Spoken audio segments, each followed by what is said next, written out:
aucune évidence. Et au moment où nous parlons, nous ne pouvons que vous livrer ce peu de chronologie qui marque une sorte d'état de non-droit, d'arbitraire total pratiqué par les justiciers. Et nous ne savons pas si demain, après-demain, nous allons accéder à ce dossier. C'est pourquoi le collectif de la défense, à travers ma personne, a saisi le bâtonnier des avocats pour dire nous n'avons plus qu'une seule instance, c'est d'informer la communauté sur ce qui se passe dans la justice au Congo. Et, chers amis, je ne voudrais pas terminer sans vous remercier parce que je sais que vous-même, il vous a été refusé l'accès à la prison, alors que la salle d'audience est une salle d'audience publique. Aucun journaliste n'a pu y accéder, aucune caméra, tout le monde a été mis dehors, malgré ma propre démarche avec vous à la prison. Et nous ne pouvons pas non plus accepter que tout ce que nous avons acquis comme liberté d'expression à travers la Constitution et les lois de la République, à travers notre adhésion à des législations internationales, dans le cadre des Nations Unies et autres, que tout ça soit coulé à l'eau parce qu'il faut qu'un évêque, un pasteur soit condamné. D'ailleurs, le droit moderne a poussé tellement loin les droits de la défense que même si quelqu'un reconnaît qu'il a tué, il est devant la barre, on oblige qu'il soit assisté d'un avocat. Que même si il refuse, le tribunal lui commet d'office un avocat. Donc ça veut dire qu'on veut que l'être humain, aujourd'hui, au XXe, au XXIe siècle, soit couvert de toute l'attention de la société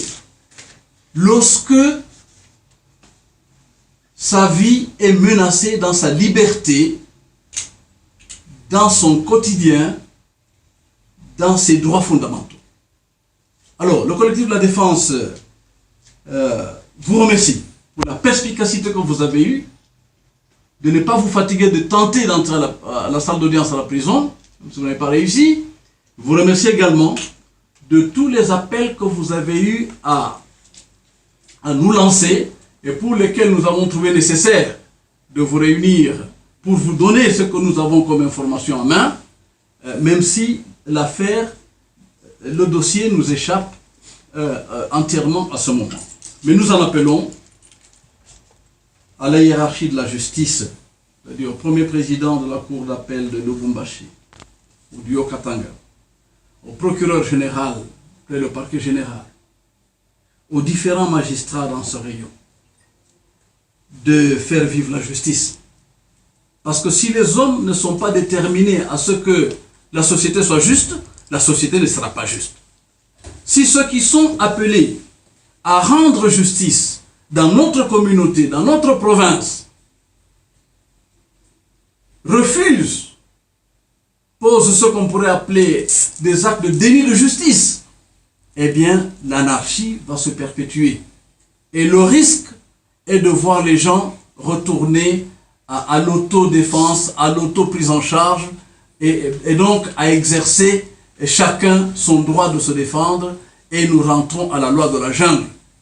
Si nous voulons apporter une dimension humaine dans l'humanité d'aujourd'hui, une dimension de modernité, donnons la possibilité à chacun de bénéficier de l'écoute et de l'attention des institutions. Et ne faisons pas comme si nous abandonnons formellement les armes en forêt et que nous revenons dans les institutions avec de nouvelles armes qui peuvent causer autant de dégâts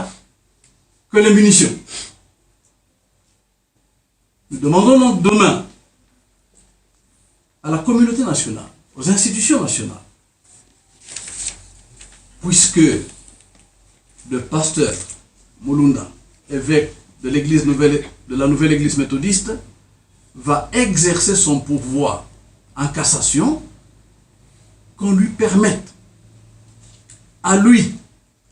et au collectif de sa défense, et ceux qui se joindront à nous, d'exercer, d'avoir accès au dossier, d'avoir la possibilité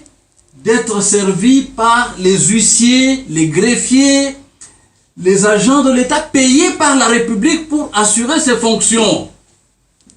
d'avoir l'écoute de tous ceux qui doivent poser des actes pour qu'il aille se défendre valablement devant la Cour de cassation. Et nous espérons que la porte ne nous sera pas fermée et dès demain, nous entreprenons de rentrer devant les mêmes instances avec l'espoir que nous serons écoutés, que nous serons entendus et que nous serons considérés comme des hommes qui accomplissent leur ministère parce que nous sommes des professionnels du droit que l'État agrée par voie de serment et nous sommes liés par des prescriptions de la profession. Et c'est pour cette raison que nous sommes conformés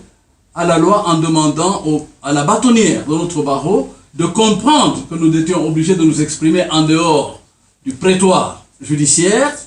et que nous allons demander également